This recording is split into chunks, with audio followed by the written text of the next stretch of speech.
नमस्कार बंधुरा मैं नील और आज के अपना देखें गार्डनिंग टिप्स संगे नील बंधुरा आज के আমরা এসেছি মার্শমেলো নিয়ে আলোচনা করতে। মার্শমেলো একটা অত্যন্ত সুন্দর ফুল এবং দেখছেন এই গাছটি প্রচুর কুঁড়িও ধরে রয়েছে, প্রচুর কুঁড়ি ধরে রয়েছে, প্রচুর ফুলও হয় এই গাছটিতে।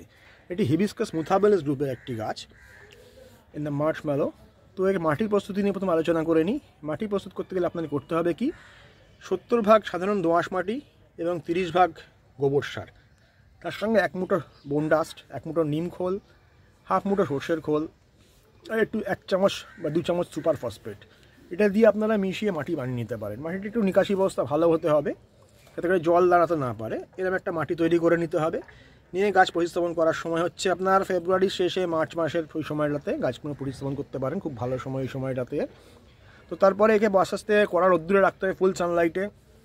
গাছ ধীরে ধীরে বৃদ্ধি পাওয়ার পর মাঝে মাঝে লাগানোর অন্তত 20 দিন পরে আপনাকে খাবার চালু করতে হবে। খাবার চালুর সময় আপনারা করতে পারেন কি সর্ষের খোলের পাতলা জল 10 লিটার জলে 100 গ্রাম সর্ষের খোল ভিজিয়ে সেটিকে আপনারা অ্যাপ্লাই করতে পারেন গাছের গোড়ে অল্প করে 200 ml পার লিটার জল, 200 ml পার গাছে। এছাড়া আপনারা নিম খোল বোন ডাস্ট 1 মুঠো, তার সঙ্গে হাফ মুঠো সর্ষের খোল আর লেদার মিল যদি পারেন হাফ মুঠো, এরকম একটা দিয়ে 5 মিশালে একটা মিশ্র সার বানিয়ে নেবেন। সেই মিশ্র সার থেকে আপনারা আধ মুঠো কাছাকাছি 10 ইঞ্চি টবে প্রতি 15 দিন অন্তর অ্যাপ্লাই করতে পারেন, তাতে খুব সুন্দর গাছের বৃদ্ধি হবে। জল মোটামুটি রাখতে হবে গাছের গোড়াতে, একটুখানি ময়েস্ট রাখার দরকার আছে, একেবারে শুকনো খট করে রাখার দরকার নেই, কিন্তু বেশি না হয়ে সেটাও দেখতে হবে। রোগ পোকা নিয়ে আলোচনা করতে চাই।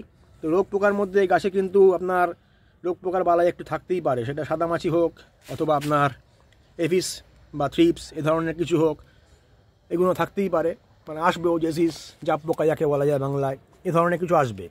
তো সেক্ষেত্রে আপনাদের করতে হবে কি রোগার টাবগার বা ডাইমেথর 30% গ্রুপের কোনো ওষুধ যদি আপনারা পারেন সংগ্রহ করতে, সেটাকে 1 ml 1 লিটার জলে এগুলো স্প্রে করতে পারেন।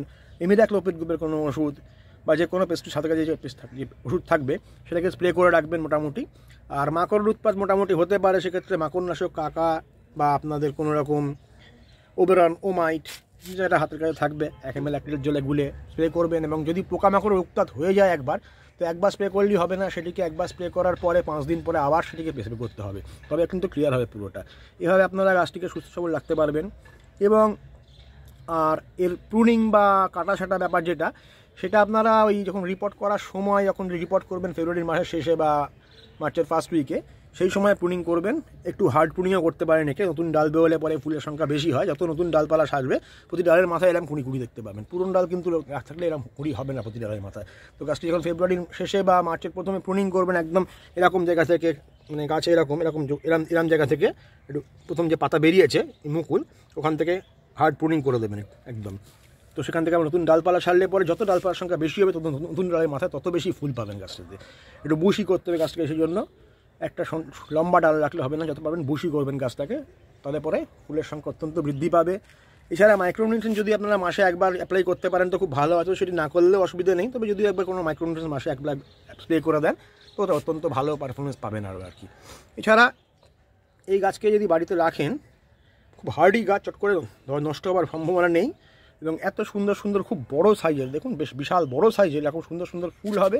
আর ফুলটি হওয়ার পরে ফুলটি শুকিয়ে গেলে এরকম দারুণ একটা জিনিস দেখা যাবে, এই ধরনের গুটি মতন বেশ লাল আর হালকা গোলাপিতে ডোরা, এটাও বেশ দেখতে সুন্দর। এখান থেকে পরে বীজ সংগ্রহ করা যাবে, এখান থেকে পরে বীজ হবে সুইট পটটা। তো দুরন্ত দুটি, ফুলটি হয়ে যাওয়ার পরেও বেশ দেখতে ভালো লাগে আর ফুলটিও অসাধারণ দেখতে। তো বন্ধুরা আর দেরি না করে এই গাছ সংগ্রহ করে ফেলুন আপনারা, এবং এই গাছটি বাড়িতে প্রতিস্থাপন করে এত সুন্দর ফুল উপভোগ করুন নিজের বাগানে। আজকের জন্য নমস্কার, এইটুকুনি। পরবর্তী বিষয়টা আবার দেখাবো অন্য কোনো অধ্যায় নিয়ে। ভিডিওটি ভালো লাগলে লাইক করবেন, কমেন্ট করবেন, শেয়ার করবেন, আর চ্যানেলটি সাবস্ক্রাইব করতে কখনোই ভুলবেন না। নমস্কার।